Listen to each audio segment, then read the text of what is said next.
Welcome back, deep divers. You guys sent in some really fascinating stuff from The Illusion of Reality, this book by LeCusey.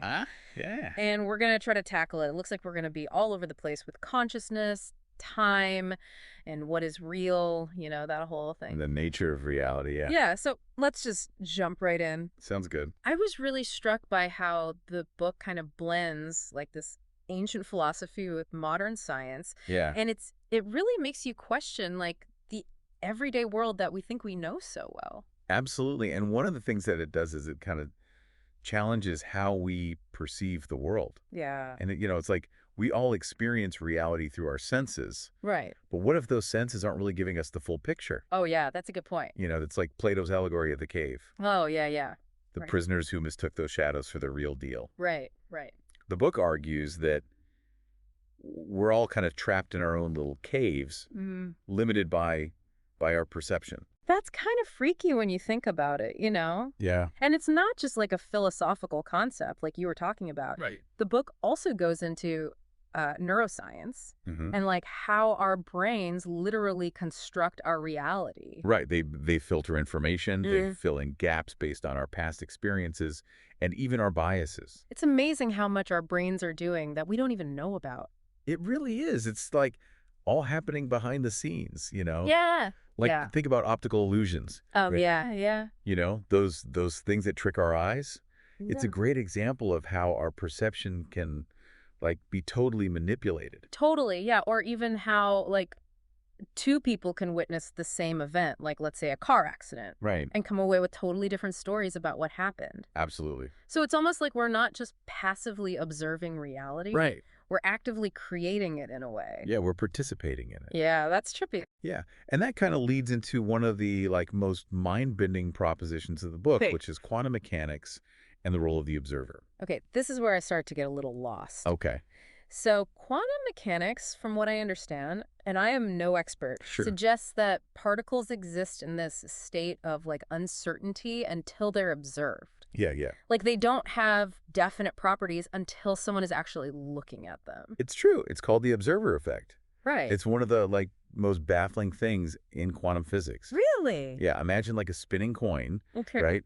It's both heads and tails at the same time At the same time. until you stop it with your hand. Okay. So that act of observation is kind of like collapsing that wave of possibilities Right. into a single outcome. Oh, wow. Yeah. So you're saying our active observation like literally affects reality on a subatomic level. Well, that's what the experiments seem to show. No way. Yeah. So then it raises the question of whether consciousness Okay. is playing a fundamental role in shaping reality. Whoa. Okay, so that's a lot to unpack there. It is, yeah. So are we saying that our thoughts and intentions could actually have an impact on the physical world around us? It's a possibility that the book explores, and it ties into this Yeah. Buddhist concept of Maya, Okay. which is like the illusion of the material world. Right. It suggests that maybe, like, our minds are more intertwined with reality Oh, okay. than we typically think. So we're not just passive observers sitting back watching the world go by. Right. We're actively participating in its creation. Yeah, we are co-creating reality. I'm starting to see why this book is called The Illusion of Reality. Yeah, it really makes you question everything. Yeah. And if that wasn't mind-blowing enough, Uh-oh. the book also tackles another big one, time. Oh, yeah. I remember reading about this, like Einstein's theory of relativity. Yes. And how time is not constant. It's not fixed. It can be warped by gravity. And speed. And speed. Yeah. So it's not really linear like we perceive it, right? Well, not necessarily. Okay. The book introduces this thing called the block universe theory, Okay. which proposes that the past, present, and future all exist simultaneously. At the same time. Yeah, like imagine a loaf of bread, Okay. where each slice represents a moment in time. Okay. The whole loaf exists at once. Right. But we're just experiencing one slice at a time. Whoa, okay. Yeah. So if all moments already exist, does that mean free will is an illusion? That's one of the big philosophical questions that this raises. Right. Are we just moving along a predetermined path? Yeah. It really challenges our traditional understanding of cause and effect, destiny versus choice. So this is really making me rethink everything I thought I knew about time and reality. It's a big shift in perspective, Yeah, for sure. yeah. So if our perception of time is flawed and reality is more fluid than we think, Is there any way to break free from those limitations? Well, that's what the book explores next, and that's where it gets really, really interesting. Okay, well, let's take a quick break, and then we'll come back and dive into that. Sounds good. Oh. So it seems like we might be trapped in these mental loops, you know? Yeah. Just repeating the same thoughts, the same behaviors, Right. maybe even the same mistakes. Yeah. I have definitely been there. It's like we're stuck in these patterns, Yeah. these conditioned perceptions, the book calls them. Yeah, it's almost like those thought patterns that are running in the background all the time, Right. and they kind of influence our decisions and our reactions without us even realizing it. Yeah, it's like we're on autopilot. Yeah, exactly. And the book suggests that a lot of these conditioned perceptions are based on what are called cognitive biases. Oh, yeah, I've heard of those. Yeah. Those are like mental shortcuts our brains use to like simplify information, Right. but sometimes they can lead to like totally skewed judgments. Yeah, absolutely. Like confirmation bias, right? That's a big one. Where we only seek out information that confirms what we already believe. It's exactly. Yeah. Or the status quo bias, where we're just so resistant to change, even if it would be good for us. It's comfortable, right? Yeah, it's comfortable. Yeah. So these biases can really keep us stuck in a rut. They really can. And it's fascinating how these biases can almost like shape our reality, almost like a self-fulfilling prophecy. Wow. Yeah. But the book offers a glimmer of hope. Okay. It suggests that by becoming aware of these biases, we can start to break free from their grip. Okay. So awareness is the first step. Right. But how do we actually challenge these, like, ingrained patterns of thinking? Yeah, good question. Like, I remember the book mentioned some techniques like meditation and mindfulness. Could you maybe elaborate on those a little bit? Sure. The book talks about meditation as a way to, train our attention and develop a sense of detachment from those automatic thoughts. So it's not about, like, emptying your mind completely. Not necessarily. It's more about, like, observing your thoughts without judgment. Letting them rise and fall like waves in the ocean. Okay, that sounds really hard. It can be challenging, yeah. Like, I can barely sit still for, like, 5 minutes, Okay, sure. let alone actually quiet my mind. Well, there are different types of meditation that might be easier for beginners. Really? Like, the book mentions focusing on your breath, Okay. repeating a mantra, Okay. or even guided meditations where you visualize calming imagery. So it's about finding what works for you. Exactly. It's kind of like building a mental muscle. Yeah. The more you practice, Yeah. the better you get at observing your thoughts without getting swept away by them. That makes sense. And mindfulness kind of builds on that foundation, Okay. bringing that same awareness into our daily lives. Right. Like really savoring that cup of coffee, truly listening to a friend when they're talking to you, Okay. or noticing the sensation of the sun on your skin. Yeah, I've heard that practicing mindfulness can actually rewire our brains, like strengthen those neural pathways associated with focus and self-awareness. That's right. It's like, That's pretty cool. yeah, It's pretty cool. creating a mental buffer between, stimulus and response. Okay. So it gives us more space to choose how we react. Right, rather than just operating on autopilot all the time. Exactly. That makes a lot of sense. Yeah. But the book also mentioned this thing called cognitive reframing Right. as a way to kind of challenge those limiting beliefs. Uh-huh. So how does that work exactly? Well, it's about actively changing the way we think about a situation. Okay. Like, let's say you're stuck in traffic. Yeah. And you start feeling really stressed. Right. Instead of thinking like, ugh, it's going to ruin my whole day. Right. You could reframe it as like, okay, well, now I have some extra time to listen to my favorite podcast or something. So it's like finding a more positive or a more constructive way to interpret a situation. And then that can change our emotional response. Yeah, it's not about denying reality, but it's about choosing a more empowering perspective. Right. And it takes practice. Yeah. But with time, we can retrain our brains to focus on the positive Okay. rather than dwelling on the negative. I like that. Yeah, This all sounds incredibly helpful for like navigating the ups and downs of everyday life. it can be, yeah. But I'm curious, the book also delves into some, let's say, more unconventional techniques, Okay. like lucid dreaming and visualization. Yeah, those are definitely pushing the boundaries of our typical understanding of reality. Right, right. Lucid dreaming, remember we talked about that a Yeah. little bit earlier. Yeah. That's the ability to become aware that you're dreaming Right. while you're still asleep. I've always been so fascinated by that concept, Yeah. but I've personally never been able to do it. Yeah, it's tricky. Like, is it something that can be learned? Yeah. Or are some people just, like, naturally predisposed to it? The book suggests it's a skill that can be developed with practice. Really? There are techniques you can try, Okay. like reality testing, Okay. dream journaling, Okay. and even certain meditation practices Interesting. that can increase your chances of becoming lucid. So once you're lucid, what can you actually do within the dream? That's the exciting part. It's like having this virtual reality playground for your consciousness. Okay. You can fly, you can explore fantastical landscapes, Oh, you wow. can even confront your fears in a safe, like consequence-free environment. That sounds amazing. It can be really liberating. Yeah. And visualization, Right. that's about harnessing the power of your imagination Okay. to create a clear mental image of something you want to achieve or experience. Okay. It's often used by athletes, Yeah, right. to visualize successful performances. Uh-huh. But the book suggests it can be applied to, any area of life. Oh, wow. Yeah. So it's like you're creating this mental blueprint. That guides your actions and helps you manifest your desires in the real world. Exactly. And the book suggests that, Yeah. our thoughts and beliefs have a really profound impact on our reality. Right. And visualization can be a powerful tool for aligning our inner world with our outer experience. Okay, so we've covered a lot here. Yeah. We've got meditation, mindfulness, Mhm. cognitive reframing, lucid dreaming, visualization. It's a lot, yeah. Those are all like incredible techniques for like personal growth and expanding our awareness. Absolutely. But the book also mentions these quantum consciousness techniques. Right. And that's where things get like really interesting, if not a little perplexing. Yeah. Those are the, kind of the more out there techniques. Right. The book suggests that they go beyond just working with our individual minds, Right. and tap into a deeper level of interconnectedness.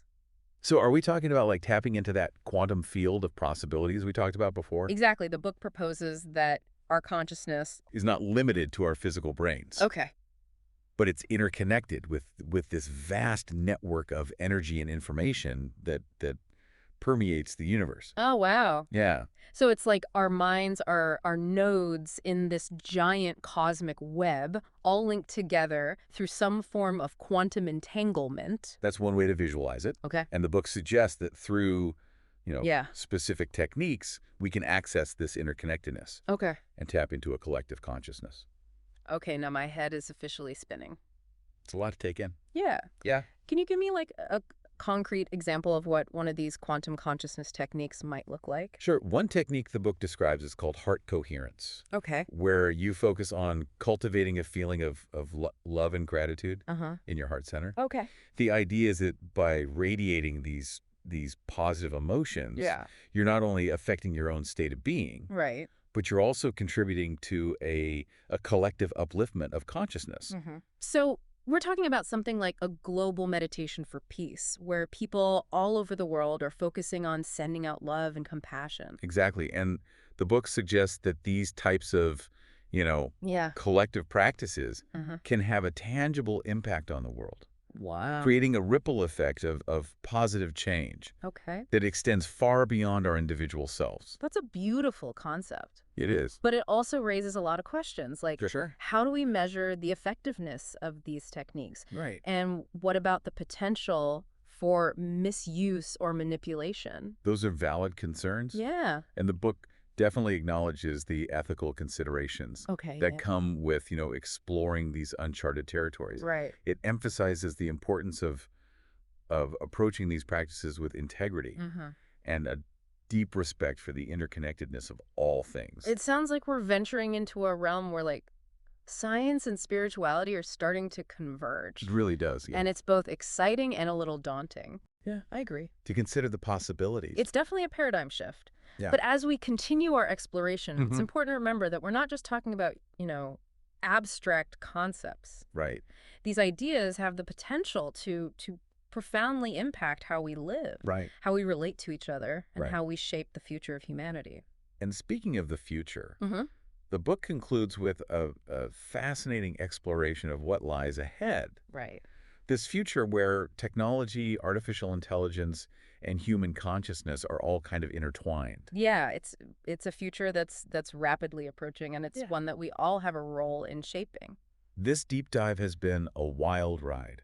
It has. From the illusion of perception to the potential for collective consciousness, we've covered a lot of ground. We have. And I'm sure our listeners are eager to hear more about what the book has to say about the future of humanity in this, like, rapidly evolving landscape. Yeah, it's definitely a lot to think about. Okay, so deep divers, we're back. And, in this last part of our deep dive into the illusion of reality, we're going to be looking ahead to the future. To the future. It's pretty wild. We've been talking about how we see the world, like how that shapes what's real and the power of, our minds. Consciousness, yeah. Yeah, so now let's see how tech, especially artificial intelligence, fits into all of this. Yeah, so the book kind of lays out this future where AI gets, like, super advanced. Yeah. To the point that it's hard to tell the difference between human intelligence and machine intelligence. Right, right. It makes you wonder if AI could ever really be conscious. Yeah. And what that would mean for us. Yeah, it's pretty big question, right? I mean, we've got AI all around us already, Yeah, we do.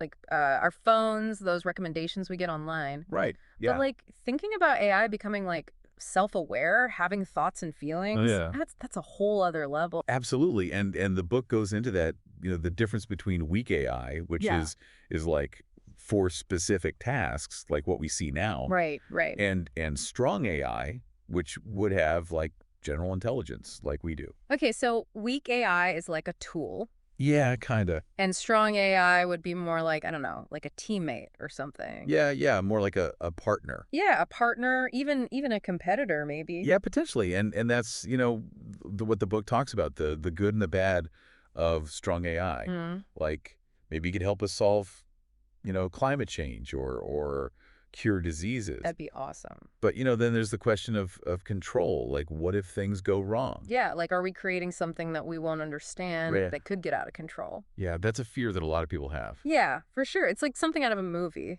It is, yeah. But, the book also says maybe humans and AI could work together. Yeah, like co-evolve, maybe? Yeah, that's a cool thought, like AI helping us to be better and understand the universe. Yeah, like imagine working with AI to explore space or something. That'd be amazing. Yeah, the possibilities are really endless.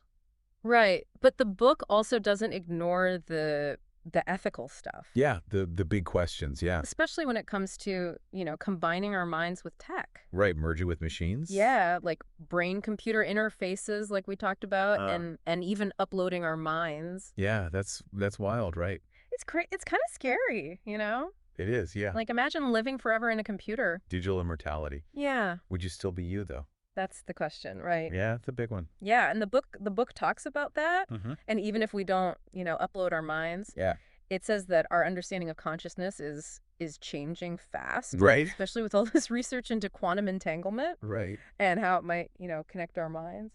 Yeah, that's what we were talking about earlier, like how we might all be linked on some level. Yeah, collective consciousness. It's a pretty huge shift in how we see ourselves, right? It is. It's a big shift away from, thinking we're all separate. Right, right. And more toward, this interconnected reality. Yeah, it's humbling in a way. It is. Like we're part of something much bigger. It's just that we're not isolated individuals, but like nodes in this network of consciousness that connects us all. Yeah, and the book's big takeaway is that we're not just watching the future happen. Right. We're making it. We're creating it. Yeah, with every choice we make. Every thought, every action. So it's not just about seeing things differently. It's about like taking action. Yeah, making conscious choices. Yeah, and the book calls for this consciousness revolution. It does. It's a big idea. Yeah, it's a big idea, like changing how we see ourselves, how we treat each other. And respecting all life. Yeah, it's a beautiful vision, It is, yeah. Like a more peaceful, more connected world. That's the hope. Yeah, and it's not about having all the answers. It's Yeah. about asking the questions. Yeah, exploring the unknown. And realizing we have the power to change things. It's an invitation to step into our role as conscious creators. Wow. Well, this deep dive has been incredible. It has. I mean, we've talked about perception, the nature of reality, A consciousness. whole shebang. Yeah, the illusion of reality really makes you think about everything in a new way. It does. It pushes us to question what we think we know. And to be open to new possibilities. Yeah, and realize that we all have a part to play in creating the future. Absolutely. So, deep divers, thank you for coming along on this journey with us. Yeah, thanks for listening. Keep exploring, keep questioning, and keep expanding your awareness. The adventure's just getting started. Onward and upward.